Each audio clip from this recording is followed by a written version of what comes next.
Hello guys, how are you all? Welcome back to my channel. So, today we are gonna see, what if Naruto imprisoned by his family, part 1. Subscribe if you enjoy the video, and also support Kinderman for his fantastic skill, link in description. So let's begin the story. Dusan. Kasan. Look, I did it. A young 8-year-old girl exclaimed joyfully as she gazed back a few meters to her left, where she stood a few seconds ago. This girl was Namikaze Natsuki, the only daughter of Konohagakure's 4th Hokage and his wife. She had long red hair that was held sideways in the front by a hair clip and that reached the middle of her back. She had big amethyst eyes that shone gleefully. All in all, she was a carbon copy of her mother at her age. Congratulations, dear. I must admit that knowing the Kawarami no Jutsu at your age is very impressive, a blonde-haired man told her as he ruffled the girl's hair, feeling quite proud of her. This man was Namikaze Minato, the 4th Hokage of the village hidden in the leaves. Presently, he wore his usual attire of blue shinobi pants and a light blue long-sleeved shirt, minus his white trench coat. He smiled at his daughter, a smile which made many women swoon, not that they would get very far thanks to Minato's wife. Said wife, Uzumaki Kushina, stood beside him as she also congratulated their daughter. She was a beautiful woman that had long silky red hair that reached the small of her back and loving grey eyes. Yes, the Namikaze family was loved and worshipped by the population of Konoha and was even said to be the perfect family. However, those that believed this missed an important factor in the equation of this so-called perfect family. In a small, dark room in the back of the Namikaze compound, a small figure was sending death glares at the door a few feet away from him. This boy, whose spiky blonde hair and azure eyes were hidden by the darkness, was none other than Namikaze Naruto, the phantom son of the 4th Hokage. Phantom son referred to the fact that his existence was but a myth to the population of Konoha. This situation came to be because Naruto was the container of the soul of none other than the Kyuubi no Yoko. When the Kyuubi suddenly attacked the village 8 years ago, the 3rd Hokage, Sarutobi Hiruzen, sacrificed his life to the Shinigami to seal the Kyuubi's soul and chakra into his successor's newborn twins. Itsuki had inherited the Kyuubi's chakra and was acclaimed as a hero throughout the village and was loved unconditionally by her parents. She was also trained at a very early age because she needed to control all the power gifted to her at birth. Naruto, however, was a whole different story. He had been used to imprison Kyuubi's soul, which meant he was the direct representation to the villagers' grief and pain. Merely 3 hours after the sealing, the villagers had already called for his death. The 4th, not wanting anything to disturb his family, faked his son's death and framed a random chunin that just happened to pass by. This trick worked only partly because even though he was declared dead, some people claimed to have seen him, hence the phantom. During the past 8 years of his life, Naruto was kept inside the compound every single day. At the beginning, his parents only wanted to keep the situation temporary and make him a new identity as a cousin or something. But as time went by, they found more use in getting him to stay inside the compound and act as a servant, chore boy, etc. They found it less trouble this way. The Namikaze head and his wife even somehow managed to fail to notice his existence when they didn't need him. Left to himself as soon as he could properly function, about 3 years old, he had to fend for himself.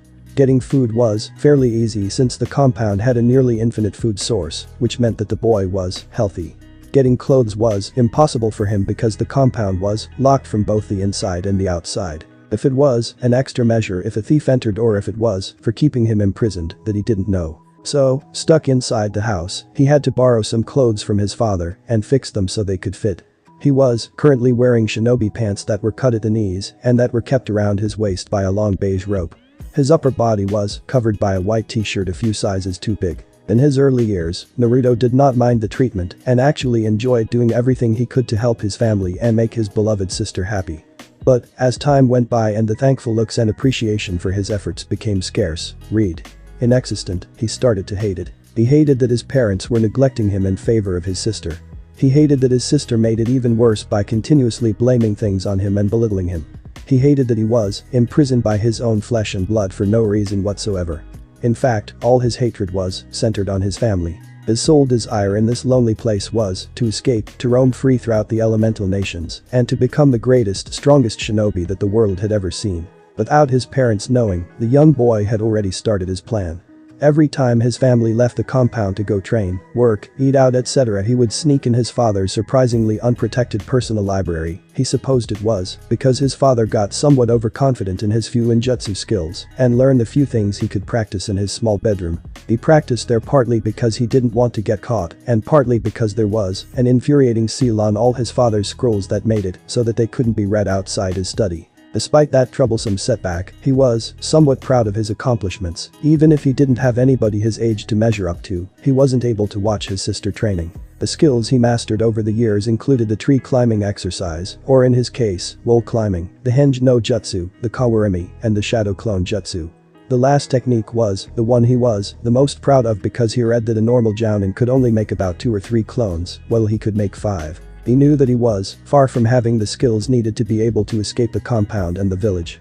No, his intelligent mind that developed after long hours of reading everything he could on the shinobi world told him that he needed to be stronger. He didn't know why, but he had a feeling that for some reason, his father wouldn't allow him to get away so easily. To him, the getting stronger part was practically covered thanks to his quick discovery of the Shadow Clone's ability to transfer accumulated knowledge to the original, so all he had to do personally was to practice the techniques and practice his chakra control. The thing that would cause a major problem to his plan was that he had no way of removing the seal keeping him locked inside. He was missing one single component and it was, slowly but surely getting on his nerves. He hated it, but it was getting pretty clear that he would be staying in this position for a long time. He could only curse and hope for a miracle to happen. And as he continued glaring at the door of his small, dark bedroom, a certain powerless entity inside his head grinned and pulled the boy unconscious and towards the deepest part of his mind. Naruto opened his dull azure eyes to the ceiling of a dim-lighted sewer. He brought a hand to his head and groaned as he got to his feet. Where am I? He asked himself as he gazed around him confused. Just a moment ago he sat in his room thinking of ways to make his infuriating sister suffer without anyone knowing, and here he was, in a strange, smelly sewer. "Kit, come over here, it is time we finally meet face to face." A deep voice filled with malice startled him out of his thoughts. He sharply turned his head, but no one stood in proximity. He glanced back at the dark tunnels ahead, seeing it fork into various branches. "Go forward, Kit, follow the pipe that glows orange." The voice answered his unspoken question. Still skeptical and not trusting the voice at all, he decided to humor it, probably because he had no idea where to go. The glowing pipe led him in what seemed to be an endless maze before arriving in a very large room. The most obvious feature of this room was the giant cage-like door that stood in the center. The other side was engulfed by darkness. Naruto walked forward and stopped a few meters from the giant doors and noticed something he had previously missed. The doors were kept locked by a single sheet of paper that had "Fuin" written on it. "Who are you?" Naruto asked rather bluntly with a voice that betrayed none of his growing fear. This place was rather creepy and very silent. Seconds later, a giant pair of blood-red eyes snapped open, which caused him to take a step back. "So this is my jailer," the now revealed Kyuubi said as a malicious grin formed in the darkness. "Rather disappointing. But Kyuubi, how are you here? You're supposed to be sealed in my hell, sister," the blonde child yelled in confusion and disbelief. The fox's grin seemed to get larger.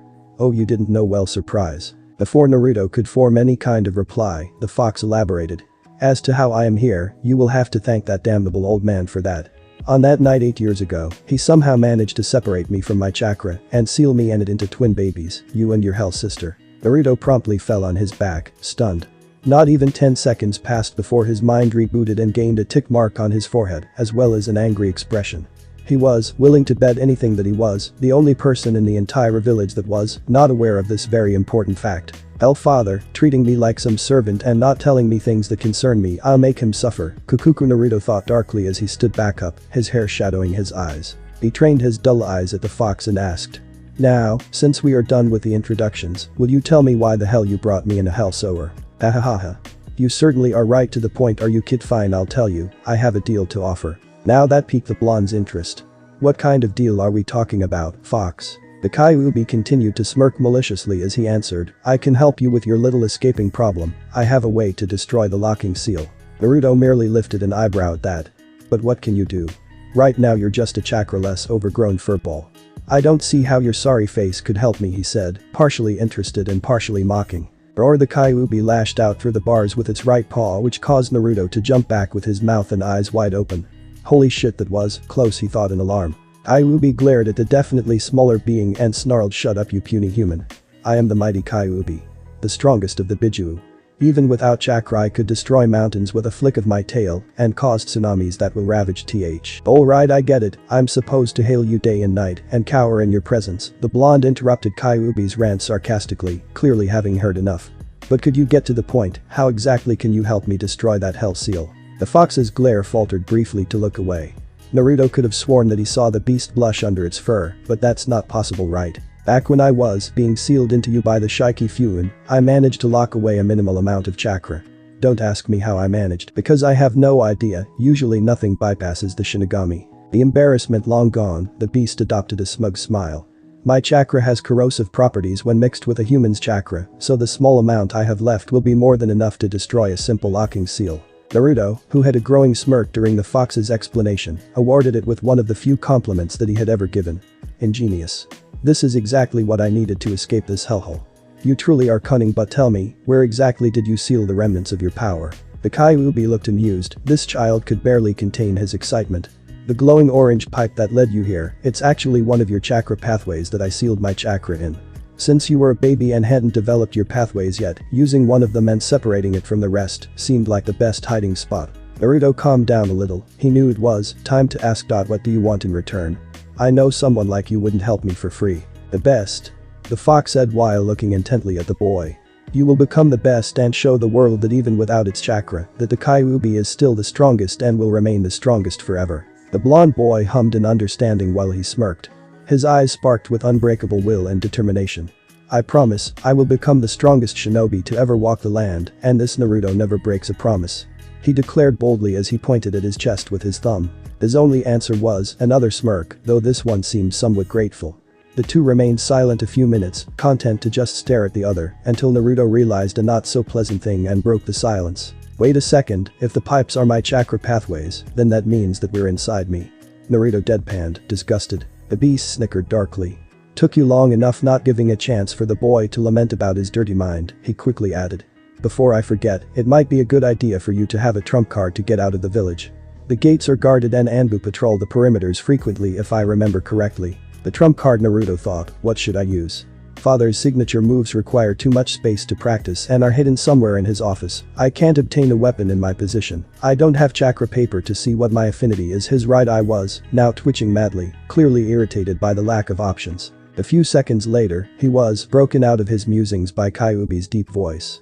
I have an idea, but you may not like it very much. The fox had a mischievous gleam in his eyes, something that made Naruto definitely uneasy. And what would that be? He inquired carefully. You need to steal back some of my chakra from your hell sister, and I see only one way of doing that, by the mouth. I'm sorry, kid. The fox didn't sound sorry at all. Naruto's face contorted into horror. Even if his sister was quite the pretty girl, to him, she was a devil in child's clothing. A big fat slimy monster in costume. Suddenly, something tugged at his mind. He was waking up. Taking deep breaths, Naruto stood straight and gave the fox a small smile. Well, I guess this is it for now, Kyu. My name is Kurama. The boy merely lifted an eyebrow. Well, Kurama, I guess this is the beginning of a wonderful partnership. The boy then shimmered and vanished from his mindscape, leaving the giant fox to ponder on their new alliance. It was morning in Konohagakure. The sun gave its first rays and birds chirped happily for the nice weather. There was a slight breeze that comforted the early risers and put the overall population in a good mood. Of course, this was known by everybody but Namikaze Naruto. His dark windowless room easily blocked these graceful features. The only thing you could differentiate from the night before would be the single ray of light coming from under his door. But that didn't matter to him. He lived like this for as long as he could remember. In fact, at the moment he was in a happy mood, something that's very rare for the usually rageful youth. The reason he was in such a state was obviously because of his newfound partner, Kurama, and because he now had a means to escape this hellhole his family called home. Even now, in his mostly awake state, he had to pinch himself to make sure this was real and not a genjutsu made by his sister to make him suffer more. He was soon reassured that this was indeed reality by the deep snoring of the fox in the back of his mind. It seemed that they could communicate without speaking, another great advantage if you asked him. The less his parents get suspicious, the better. Yes, nothing could take away his good mood on this new day, nothing could interrupt his bang bang Naru. Hurry up and come make me breakfast, you dirty bug. I'm starving. Naruto sent a death glare towards the door as he heard it unlock. He couldn't believe he had forgotten the only thing that could interrupt his plotting. His daily life. Deeming the person that was previously banging on the door to be out of earshot, he cursed and got up from his sitting position, stumbling as he did so. He went to reach for the doorknob before he noticed his present attire. He couldn't possibly appear in front of his sister in such clothes. So I looks like I have to wear that hell thing today too, he said distastefully as he glanced back to the orange heap of cloth on the floor. He bent down to pick it up and quickly changed, revealing the cloth to be some kind of orange jumpsuit. He absolutely hated it, but it was the only thing he had to wear that didn't look like rags, so he had to bear with it. Finally done, he twisted the knob and opened the door. Light suddenly blinded him, and he closed his eyes to avoid the pain. He didn't want a headache to start forming early in the day. The light revealed some of his features that were previously hidden by the dark, whisker marks that tripled on each cheek and pale, almost white skin. As he walked down the long, narrow hallway that led to the kitchen, he couldn't help but grumble hatefully and glare at the air in front of him. Escaping would have to be done later, for now he has to steel himself for another shitty day. The first sight that greeted Naruto as he entered the kitchen, a room he felt he was too familiar in, was his sister sitting in a chair tapping her foot impatiently on the floor. She was dressed in elaborate light blue, silky pajamas that made him sweat drop. Why the hell would someone sleep in something this fancy? This question was rhetorical as he already knew the answer.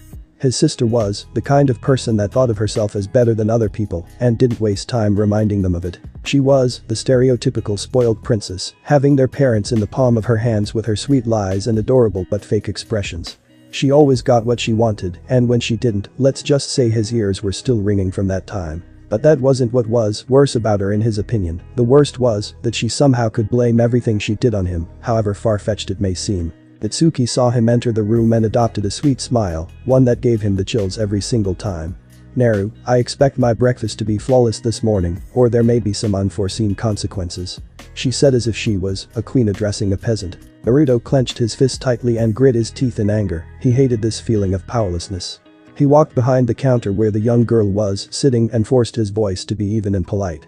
"Of course, now what would you like for breakfast?" And so she explained to him exactly what she wanted, which was, of course, an elaborate and overly complicated course of yogurt, eggs and fruit juice. He really was thankful that he had to face the other way while cooking, that way she couldn't see his angry scowl and madly twitching left eye. His sister was humming joyfully behind him, which made his irritation go up a notch. He was halfway through cooking the eggs when he heard his sister speak. "Hey Naru, don't forget to add the onions in there, because there will never be a day that such a bland meal will pass my beautiful lips, ha ho ha ho ho." Just imagine an Oju-sama laugh. The blonde boy almost dropped his spatula, her lips. How in the world could I forget such a dreadful thing? His own lips would have to touch the very same one she was speaking of. He turned a bit green and promptly forgot to add the onions, much to his future self's chagrin. A dozen minutes later, we find the blonde boy washing the dishes while the Redeed scrutinizes the fruit of his efforts, which was quite good if he had to say so himself. He hoped that it was satisfactory. It was usually this very moment that decided if his day would be hell or not. Unfortunately for him, it was over as soon as she noticed the onion-less eggs. His blood turned cold. He could sense his sister's sadistic smile, a smile she never let out in anyone's presence except him. "Ho-ho, Naru, you must be looking forward to this day of chores, since you are serving me such a shameful meal." Naruto kicked himself inwardly while groaning. He was just about to bang his head on the counter like every time this happened, but two adults saved him the headache by entering the room. "Good morning Natsuki," Kushina said lovingly as she entered the room and sat beside her daughter, offering her a sweet smile.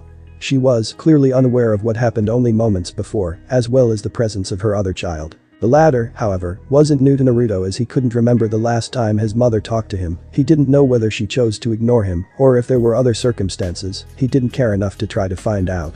Minato also greeted her without missing a beat, ruffling his daughter's hair affectionately as he did so, much to the girl's hidden annoyance. The only greeting Naruto received was a passing glance, as usual. The family of three then sat side by side at the table, eating quietly. The blonde boy himself chose to eat quickly while leaning against the wall. He didn't plan to stay much longer anyway. "Oh my, this is quite delicious. Did you cook it yourself, Natsuki?" asked Kushina happily while munching on some eggs. This didn't really anger Naruto as he decided long ago that he was cooking for himself and that he gave his family the leftovers. "Oh ho ho, of course I did. What would you expect from your own child?" No, this is what pissed him off. His sister took credits for all the good things he did to further warp their parents around her finger. His mother never noticed the lie coming and promptly hugged the girl, eliciting a smile from the Namika's head. Naruto tch''d quietly and pushed himself off the wall. It was time for him to take his leave. He was just about to turn the corner to the kitchen's right when he heard something he had been dreading. It seems his sister noticed his pointless attempt at escaping his impending punishment. "Hey dad," the girl started with teary eyes. "Just before you came in earlier, Nai-chan was being mean and calling me names. He even tried to push me while I was cooking." Minato bought her story without hesitation. He was certain that his daughter was telling nothing but the truth. She was a good girl after all. He then fixed Naruto with a nasty stare as the boy himself looked at him in disbelief. Not disbelief at the situation of course, but at his father's stupidity. He, an 8-year-old child, was able to tell that the girl's tears were clearly fake while his father, the goddamn Hokage, the strongest in the village couldn't. This was ridiculous. Minato got up and slapped the blonde boy on the cheek, hard. Naruto held his hand to his face and grimaced in pain, while the young girl hid a gleeful smile. This had never happened before. I've had it with you. How many times do I have to tell you to leave her alone? I don't want you being around her for a while, so go back to your room and don't get out until I say so. The man roughly pushed his son in the hallway and turned around quickly, eager to spend the last few minutes before work with his family. Naruto stumbled a little before walking normally.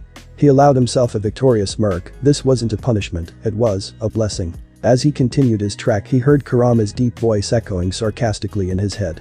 This is one painful punishment. The blonde snickered in agreement. Same day night. Namikaze Minato was considered a prodigy by pretty much every citizen of Konoha. He was known by every shinobi throughout the nations for his infamous Hirshin that took out an army in a matter of seconds and for being a great Hokage. The only thing you could say he was bad at was being a father, not that he knew that. Being Hokage was hard, it made you responsible for the entire population and for ensuring the safety of the villagers. In times of peace, the job could actually be called fun, the only disadvantage being the shitload of paperwork. It was, in times of grief, pain and war, that it became increasingly nerve-wracking. The Uchiha massacre was a prime example of that. Minato had been forced to take a decision that killed a whole clan, but saved a lot of people in the end.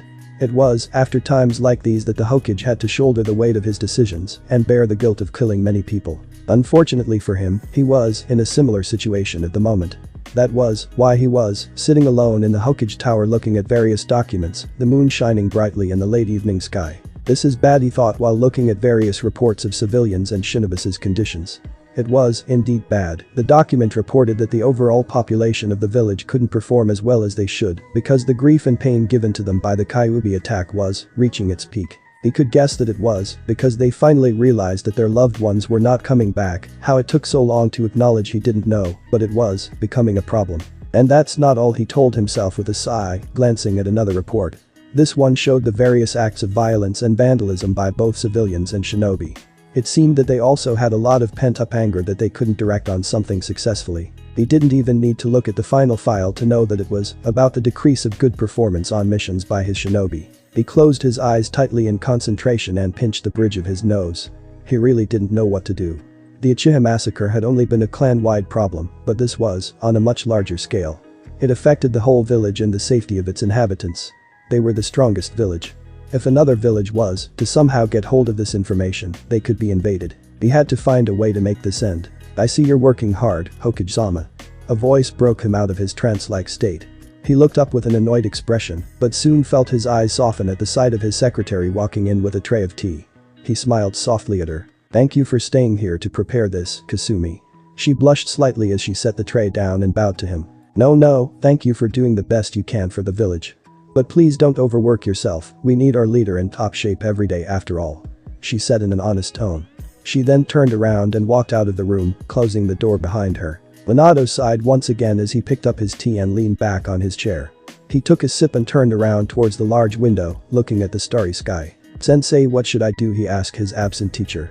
How he wished Jiraiya was with him at the moment, guiding him like he did in the past.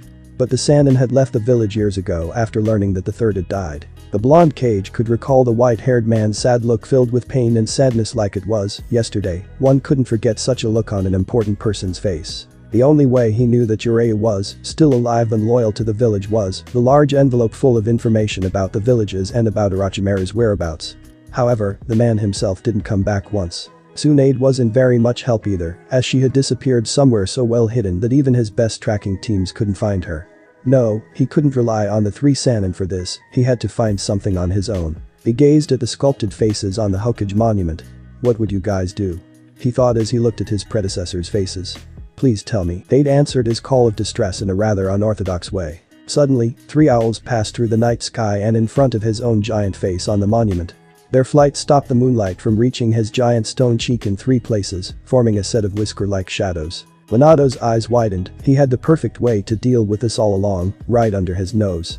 His son would be perfect as he held the soul of the beast that attacked years ago, the thing that caused the population of Konoha such pain and grief. If he just gave his son up to the villagers, they could release their pent-up anger and maybe move on. He remembered clearly why he had decided to keep his son locked up in their compound as a servant. It was to keep him from being a shinobi, from being too strong.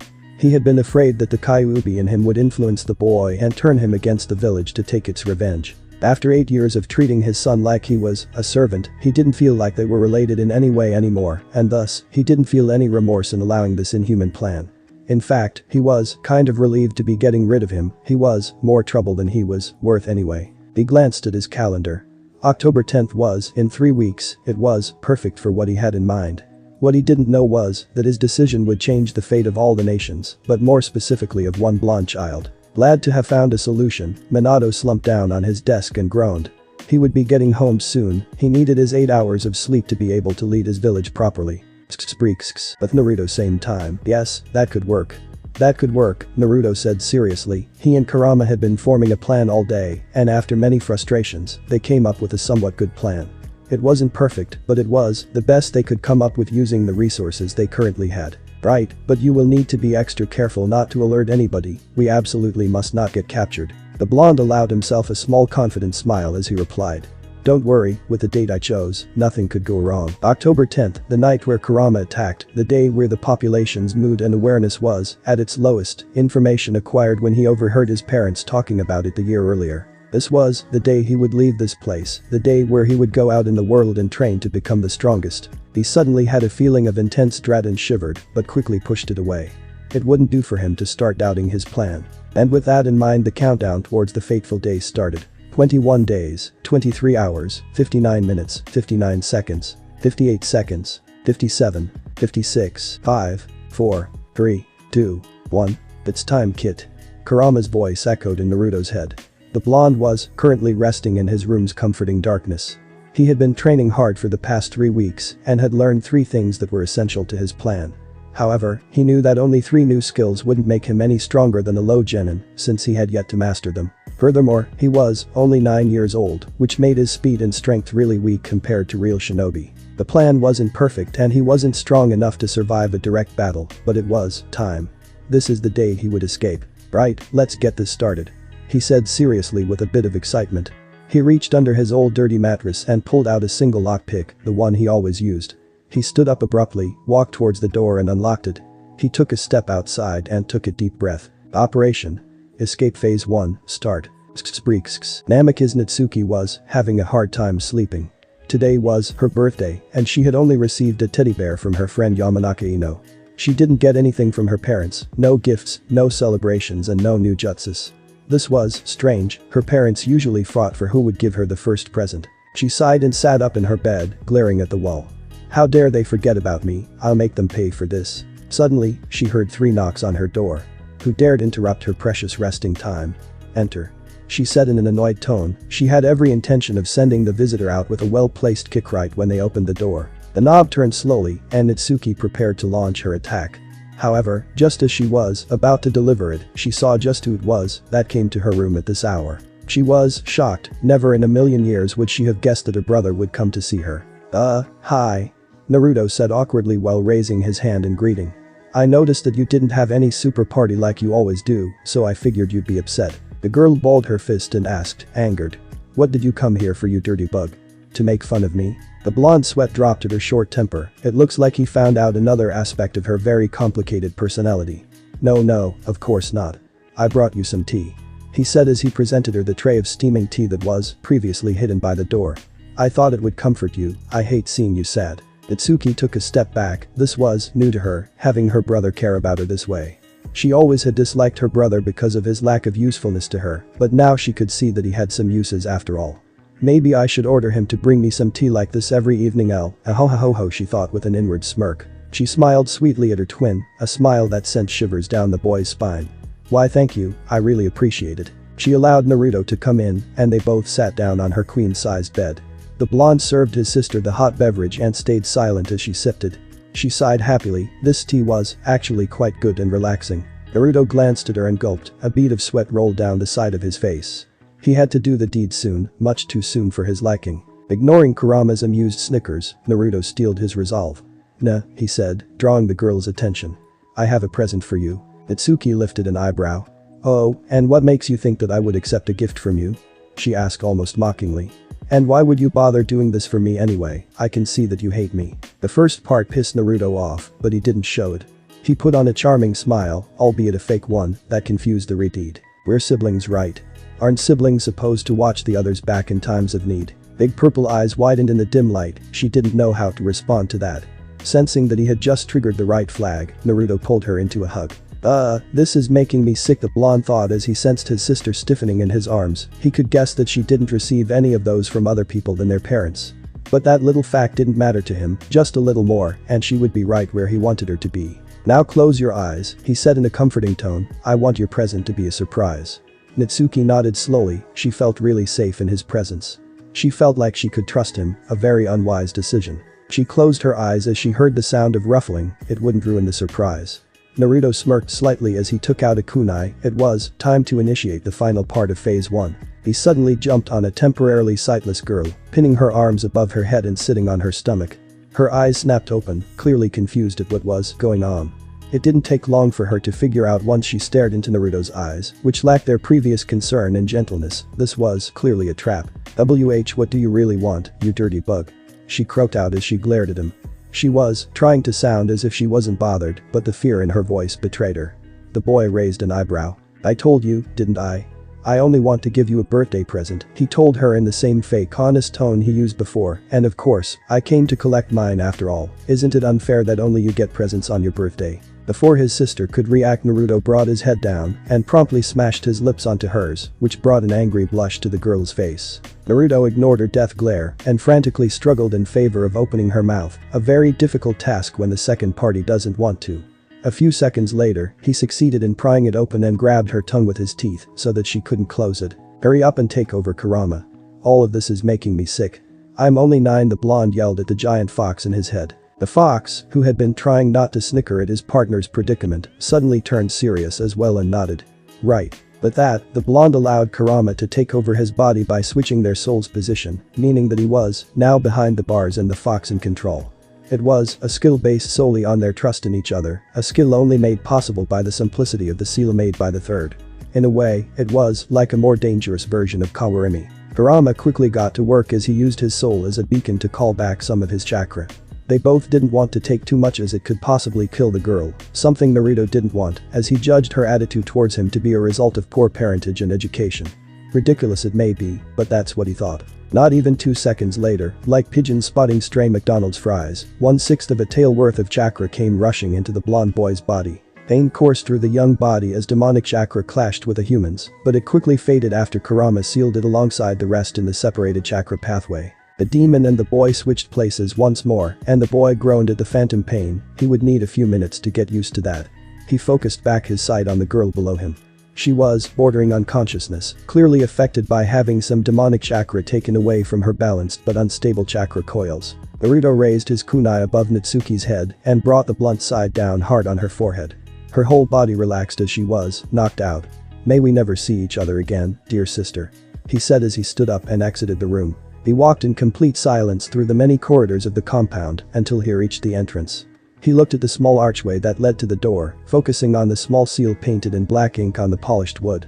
It was a recognition type of locking seal, meaning that only those keyed to it could pass beyond it. He didn't hesitate as he jumped up, flipped and attached his feet to the ceiling using chakra, being too small to reach the seal otherwise. "Press your palm on the seal and wait for my signal." Kurama said through their mental link, earning a quick nod from the blonde. He put his palm right above the seal as instructed, while the fox shut down the various tinketsus leading to said palm, while Naruto winced slightly in pain as he felt each one close.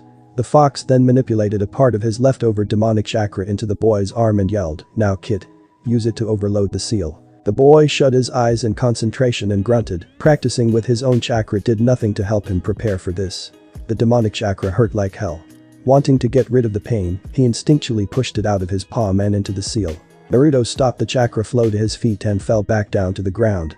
He looked up just in time to see the black ink bubble violently and explode, lighting the whole room in white light. When the obstructive light faded, the blonde looked up and saw the even brown of polished wood, with no sign of annoying seals. The two partners smirked at the same time as the human one said, "Phase 1 complete.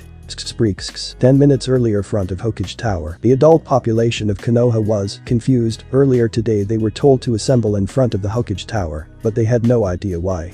Judging from the assembled stage, however, it was going to be grand. Their beloved leader didn't make them long as he appeared in a yellow flash, a telltale sign of his most prized jutsu, the Hiraishin. He looked down at the population seriously before giving them a warm smile. He walked to the front of the stage and declared, "People of Konoha, I am here today as a messenger of good news." Many were further confused upon this declaration. What good news? "I am here to tell you that I have found the weakened Kyuubi, and that I will give it to you, my dear villagers, so that you can have your well-deserved revenge."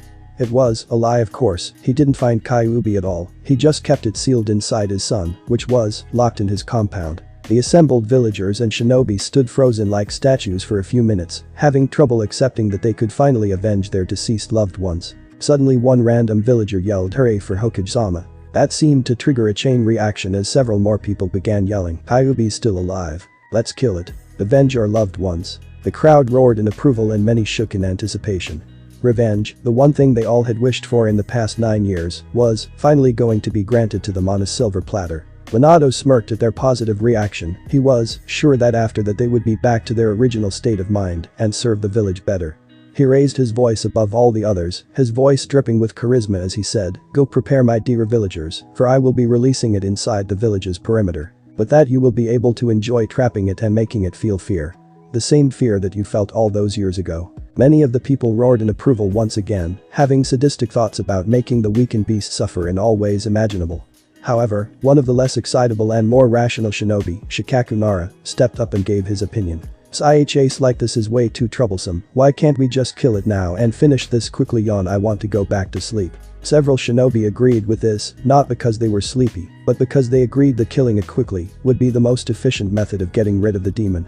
They all voiced their thoughts and soon began arguing with the excited villagers. The shinobi and the villagers were soon at each other's throats, barely keeping themselves from trying to silence the other side forever. Some villagers fainted from the killing intent that the shinobi sent their way. It was too much for their untrained lazy idiots. It was clear to everybody there that the impending conflict would be nothing short of a one-sided massacre. Minato kept his trained expression of calmness in check, but inside, he was getting worried. Such a situation was unacceptable. This village needed its villagers to keep the economy standing, as well as run the shops and inns in its walls. "Damn you, Shikaku," he thought in panic and irritation, while glancing at the lazy genius at the far left of the crowd. The man was currently standing with his friends Yamanaka Inoichi and Akimichi Chauza, who were both nodding in agreement while looking worriedly at the small skirmishes that had already started. Minato's thoughts were going several hundred miles an hour, thinking of a way to solve this dangerous situation without any bloodshed. Fear slowly crept up in his mind and started to cloud his judgment. He couldn't make any rational decision in this state of mind. The blonde Cage cradled his head with his right hand as he started taking shorter, erratic breaths. It was getting out of hand too quickly, too suddenly. Just as his knees were about to give under the strain, and as he was just about ready to give up, fate graced him with another miracle. He was clearly her favorite human after all. A loud ringing noise resonated inside his head that made him grip a fistful of his blonde locks and shake his head to try and remove the sudden jolt of pain. The pain subsided quickly, and his eyes widened at what that loud ringing meant. This screeching was only triggered when somebody destroyed or disabled the locking seal inside the compound. This meant that somebody had come out forcefully, and as Natsuki was, of course, keyed in the seal, there was only one person that Minato could think of, Naruto. This banished all his fears and panic as he caught himself before he fell flat on his face. This situation was still salvageable. "Irusei." The Cage yelled at his villagers, effectively stopping their aggressive behavior as they all looked back at his now furious expression. "Are you all happy now? While you were all bickering and fighting like children, Kyuubi escaped from its prison." Each and every person inside the crowd now had similar expressions of horror and disbelief. This couldn't happen, right? Not when they were so close. The Hokage took huge ragged breaths to calm down and once again addressed the crowd, but that doesn't really matter, does it? It's still here inside our beloved home. So, will you just stand there like a bunch of idiots, or will you find it and get revenge? How unyouthful of that beast to escape. Don't worry, Hokage-sama, because this beautiful green beast of Konoha will track it down and finish it. If I cannot do that, then I will run around the world with my hands 5 times. A strange green-clad man with huge eyebrows yelled loudly while crying manly tears. Many people's sweat dropped at the Taijutsu master's antics, but it still did the trick and brought back everybody's fighting spirit. Don't worry, Hokage-sama. We'll find it. And we'll kill it. Minato smiled at his village's inhabitants, a genuine one this time, as he was relieved to have avoided physical conflicts. Hurry up and catch it, don't allow it to escape. Hi. Hokage-sama. The people said in unison. They quickly scattered toward their homes to get the pitchforks, swords and the like. Minato cheered inwardly and in a yellow flash, retreated to his office where he could get reports about the current hunt. The plan was a success, he sighed as he slumped down in his chair, eyeing the bottom drawer intensely. He then nodded to himself and opened the wooden drawer, taking out a large bottle of sake in the process. He poured himself some and took a sip. It was high time to celebrate. Unfortunately for him, a certain blonde-haired child had no intention of getting caught. But Naruto same time. Naruto stood in an alleyway somewhere on the west side of the village. His blue eyes shined eerily through his narrowed eyes as he observed the activity that, as far as he knew, was very unusual. I guess father knows that we're out, he whispered in irritation. His partner nodded in agreement. Yes, the seal was probably designed to alert him when destroyed. Naruto's right eye twitched madly as he snarled angrily. He is truly naive if he thinks that a couple of stupid villagers and wimpy shinobi could stop us from escaping this wretched village. I will escape. Nothing will stop me. Kurama smirked at the boy's confidence. He couldn't have hoped for a better host. Of course, all obstacles will be removed. Now let Operation Escape Phase 2 begin. Page Bunshin no Jutsu. Naruto whispered as he made a cross with his fingers. As he wanted, 5 exact replicas of himself appeared in a poof of smoke. Alright guys, you know the plan, scatter in every direction and cause as much chaos as you can to draw attention from me. You are essential to my escape, so don't get dispelled. Yes boss. The clones said in unison as they all nodded. They then ran off on their own to cause a ruckus elsewhere in the village. At step 1 the original Naruto thought, now for step 2, he crossed his fingers once more. Page Bunshin no Jutsu. The clone appeared in its signature cloud of smoke and immediately focused on its creator, ready to receive orders. You will find me some money and chakra papers by any means necessary. Don't bother with jutsu scrolls. If I want to be renowned someday, it will be by my own creativity and efforts. The clone nodded its consent and disappeared into the night. Naruto groaned a bit as he cracked his neck. This had taken a very large chunk of his chakra. He stretched his arms and let them fall to his side. It didn't matter anyway if everything went according to plan. Once he felt ready, he took a deep breath, calmed his raging heart and made a hand seal. He was just about to initiate the process of gathering chakra, but was interrupted by his partner. Remember kid, the less suspicious the better. I know. Just shut up for now, I'm trying to concentrate. The blonde responded in an annoyed tone. He clearly didn't appreciate the interruption. Kurama was a bit offended by this and started muttering quietly. The great Kyuubi, tried to help him, and that brat had the nerve to. The blonde gained a tick mark on his forehead, but otherwise ignored the ranting fox. He quickly regained his serious expression and started to gather the necessary chakra.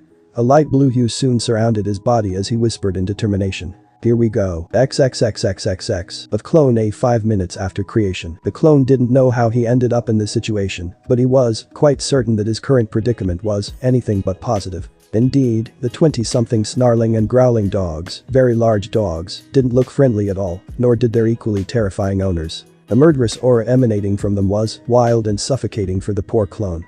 The clone looked behind him and noticed that he was surrounded. He turned his head back towards the front and offered them a weak trembling smile. Can't we solve this situation without violence? I don't think that eating me will be good for any of you. Apparently, both the dogs and their shinobi didn't find his joke funny as their rage-filled faces contorted into sneers and angry scowls. If looks could kill, then the blonde clone was sure he would already be 6 feet under. One feral-looking woman stepped forward, her large black dog beside her. She had brown spiky hair, red fang-like markings on her cheeks and eyes of a predator. This was Inyazuka Tsume, the clan head and matriarch of the Inyazuka clan, a clan known for fighting with their canine companions. 9 years ago their current clan head, Tsume's husband, was killed by the Kyuubi, as well as about half of their clan. You won't get out of here, you monster. We will avenge all the people and the pups you killed. She yelled at him ferociously, while her companion barked loudly in agreement.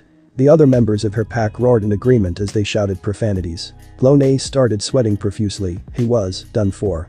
Shit. Sorry boss, looks like this miserable clone of yourself won't be able to help you anymore. His resignation, however, didn't last long as an idea came to his mind. His eyes gained a mischievous glint, and he smirked. Perhaps there was still something he could do after all. The matriarch caught his smirk and saw red. This monster was mocking them.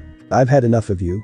She yelled, Kuromaru, attack. Itsuga. The two launched themselves forward and towards the clone, spinning rapidly on themselves as they did so. The name of the technique surely came from the fact that their rotation was so fast that it could easily pierce the earth and make tunnels in it. In a second, the two rotating tunneling fangs were upon the clone, ready to shred him to pieces. The clone hurried and made a hand sign. Bunshin Daibakuha. He shouted as he exploded. This was the second technique which Naruto had learned in the past 2 weeks to make exploding shadow clones. Smoke covered the area as small debris fell off of some damaged buildings. It was completely silent. A second later, the matriarch came clawing out of the smoke, snarling.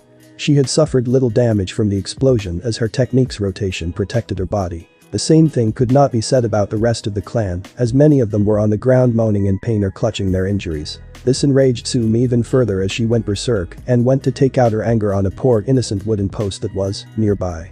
It was utterly and completely annihilated in a second. No. Post-kun. The matriarch fell to her knees, tears falling freely from her eyes. Damn you Kyuubi.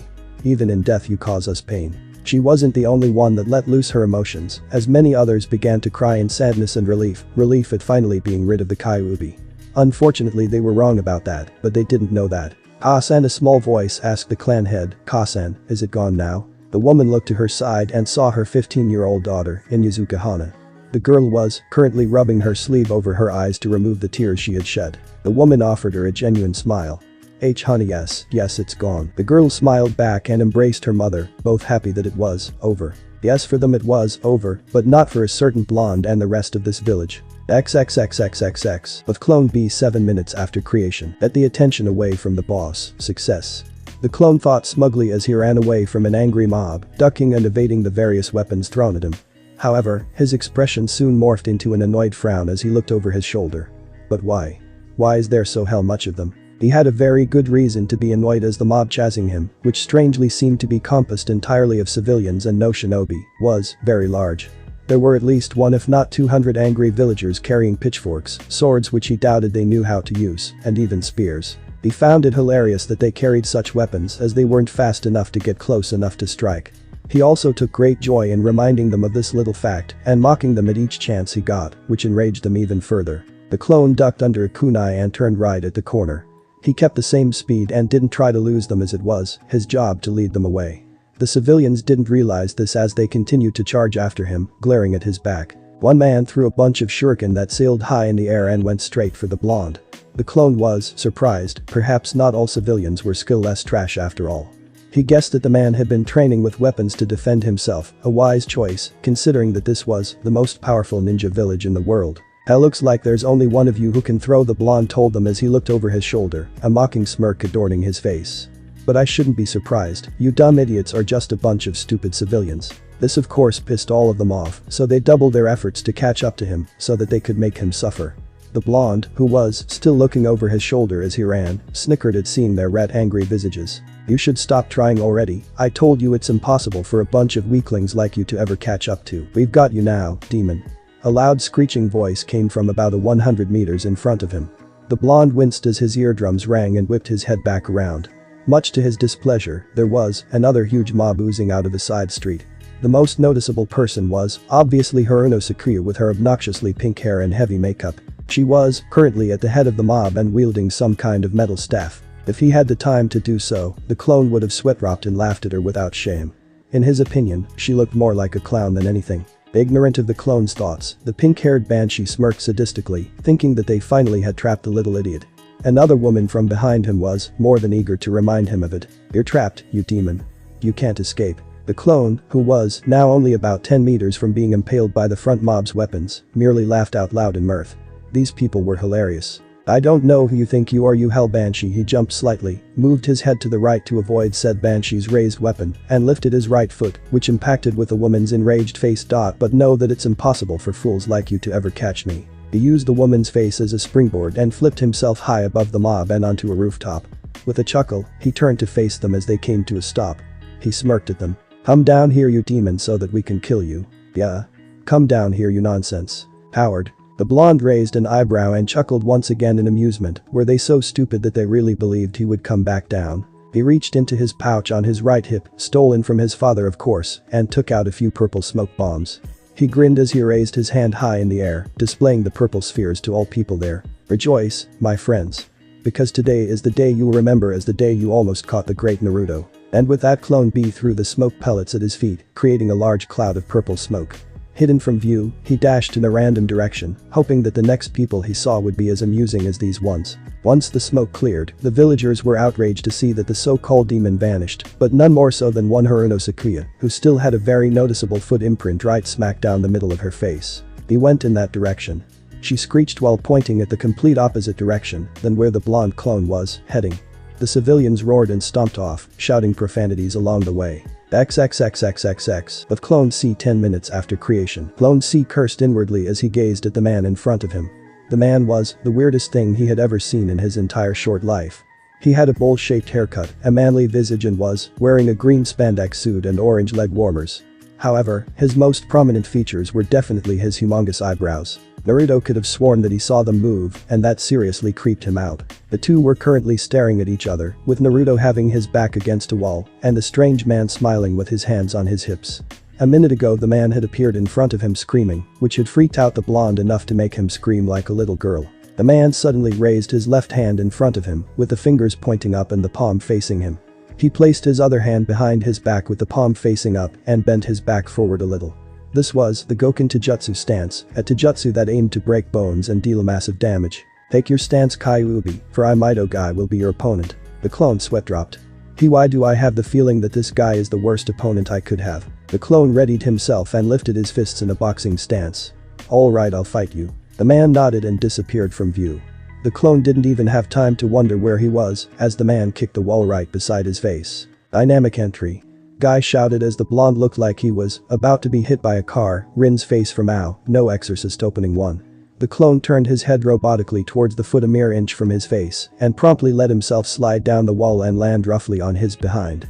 Guy took his feet off of the wall and got back into his stance. Hell, the clone thought, he may be weird as hell, but he's super strong. The poor sap didn't even know that this wasn't even a fraction of the green-clad man's true strength. The clone got back up, resigned to his fate.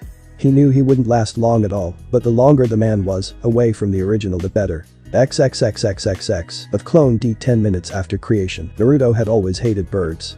He was incredibly jealous that they could roam free in the world, not bound by anything, while he was caged to the ground like some circus animal. Naturally, that hate transferred to all his clones, including Clone D. That was why said clone was pissed off when he heard the loud sound of chirping birds behind him. He glanced back, ready to yell at them and scare them off, but soon noticed that the source of the noise was not birds. No, it was a man with gravity-defying silver hair, a cloth mask that covered his neck and the lower half of his face, and the standard Konoha Jounin garb. His left hand held his right wrist up as blue lightning crackled in his right hand. This man was Hada Kakashi, the copy ninja. It didn't feel right saying shinobi. The clone didn't even have time to react as Kakashi ran forward and tried to ram his lightning-covered hand in the blonde's chest. Let's just say that the clone had no chance at all. This for sensei, you demon. Chidori. He exclaimed as he pierced the clone's chest, making him poof out of existence. The last thing the clone saw was a red eye with 3 tomatoes that circled the pupil angrily. Kakashi stopped his technique and cursed. Shit, it was a diversion. He looked around him and tried to pinpoint Naruto's chakra signature, but failed as the boy was nowhere near his location. The Jounin cursed once again, looks like he would have to use that. He took out a small scroll from his pouch and smeared his blood across it. Fuchius no Jutsu. In a poof of smoke, a single small pug appeared before him. This was Pakin, the smallest of Kakashi's. However, despite his small size, he was the one summoned the most by Kakashi as he was the best at tracking. Sup? Pakin said as he raised his paw in greeting. Ah yes, this dog could talk too. Kakashi didn't bother to return the greeting as he asked the dog to track down the, in his own words, Kyuubi brat. The small pug merely raised an eyebrow and sighed. Kakashi, you know that I can't track someone without their smell. I know that, and I know the perfect place to find it. Kakashi replied as he gazed in the direction of a very familiar place. A very familiar place. XXXXXXXX. But Naruto same time as Clone 4 dispelled. Ryuzuki Hatsu was an unimpressive man. He was 5'10", was fairly built and had a common combination of short brown hair and brown eyes. He was common, normal, and that was exactly what he wanted. Why, you might ask, why exactly would someone want to remain just another face in the crowd, just another unimportant person? Well, that was because Ryuzuki Hatsu didn't really exist. He was, in fact, a fake persona created by Naruto to escape the village unnoticed. Hatsu's pissed off expression didn't do his appearance justice, as many civilians stopped to give him odd looks. He didn't know if it was because of his expression or because they wondered why he wasn't chasing the demon, or in another word, him. He wasn't really pissed off at that, however. His anger was directed to two very different and more important things. 1. 3 of his divers were currently dead, meaning that his escape would be harder and even compromised, depending on the level of security at the village gate. He just didn't have enough chakra left for any more clones. No, he was saving it for that technique. 2. He was completely and utterly lost, much to his and Kurama's dismay. The brunette blonde thought as he tried to remember anything from conversations he had overheard or any books he had read, but nothing came to mind. He was hardly at fault for this, since he had stayed imprisoned in his family's compound for all his life, never seeing a glimpse of the outside world. So, the blame went to his inexperience with large crowds, which made him feel paranoid, and his father mostly the latter if you asked him. Looking around, the hanged Naruto saw that he was right next to the entrance of the clan compound. Thankfully, it wasn't the one he just came from, as God knows the boy would have cursed the heavens for such misfortune. Instead of the Namikaze's kanji symbol, this clan symbol, which was painted above the large green doors, was a circle with wave-like patterns in it. Naruto remembered seeing the symbol in one of the shinobi profiles he had peeked at in his father's library. It was the symbol of the Nara clan, a clan full of lazy geniuses that could potentially discover his true identity in a heartbeat. The transformed Naruto started sweating bullets as he quickly backed away from the entrance and hurried down the street. Once at the intersection, he sighed in relief as he leaned on a white fence. "Kid, you need to get out of there. It's about time they started falling back to the main gate so that they can ensure you are trapped inside," Kurama said. Naruto nodded seriously. And that's not all, the boy thought as he looked around, spotting many shinobi jumping on the rooftops and some running full speed in the streets. He strongly suspected that the Anbu which weren't on a mission were also after him, hiding in the shadows. He needed to know which way the gate was right now. He couldn't simply jump on a roof to have a better view, since that would completely destroy his fake persona. He supposed that finding a ladder could help him, but he really didn't have the time for that. "Hey, hang on. I'll get you to the hospital, so just calm down," one young shinobi said to another. If Naruto's guess was right, these two were both genin, and terrible ones at that if the 4 shuriken embedded in one's behind was any indication. As they passed by, Naruto had a small flashback. How did he even survive? Kushina asked Minato as he told her about one of his jounins coming back from a mission with one of his arms and one eye missing. It had been a miracle, he said. The man was on a mission in the land of swamps, and he managed to come back to the village without dying. "I don't know, dear, I still find it unbelievable. I mean, after he collapsed at the village's gates we were all certain he wouldn't make it, judging by the trail of blood that preceded him. We were lucky that the hospital is on the same road because I don't think the guy would have survived jumping on rooftops. That was it. The hospital was on the same hell road as the damn gate.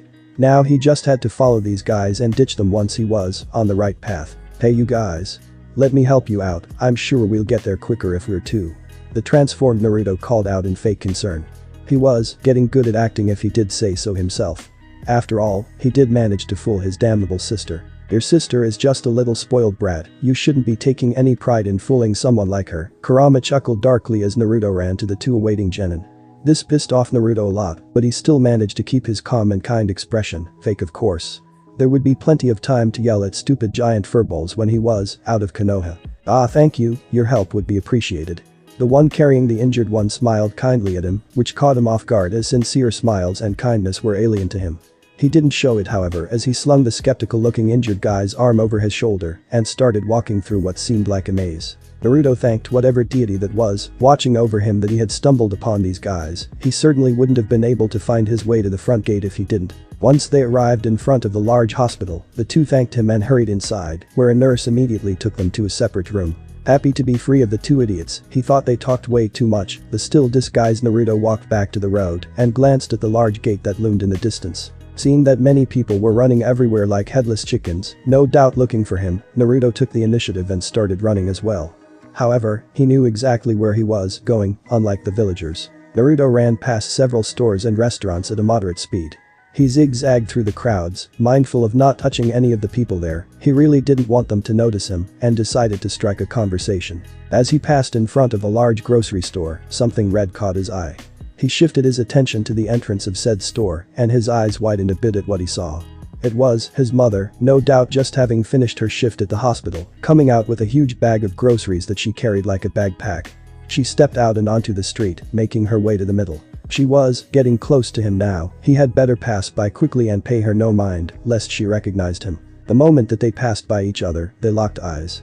Time seemed to stop, her stare was really unnerving, it was as if she looked right through him, uncovering all his lies and plans. He gulped, a bead of sweat dripping from his eyebrow. Finally, right when Naruto was starting to feel uneasy, the red-haired woman broke eye contact and continued her way to Godbo's, probably the compound, to make a late-night snack for her beloved husband. Naruto didn't dare looking back as he accelerated his pace. He shuddered and made a face, this certainly had been an unpleasant experience. No. He chastised himself and shook his head, I don't have time to get distracted. That's right. Kurama told him through their link. You don't have the time to wander around. You have stayed here way too long already. You better get to the escaping part now, because if you miss this chance it will be all over. There will be no second chances. The fox's voice had an edge in it, telling him that he really had to hurry, and Naruto knew that trusting Kurama was the best thing to do in this situation. Besides, the fox was right, being lost had cost him a lot of time, and staying here any longer wouldn't do him any good. The transformed blonde looked up at the gate that was growing larger by the second and frowned. It certainly wouldn't be easy, but he was ready to die trying. No, he wouldn't try. He would succeed. Yes, he would succeed. Definitely.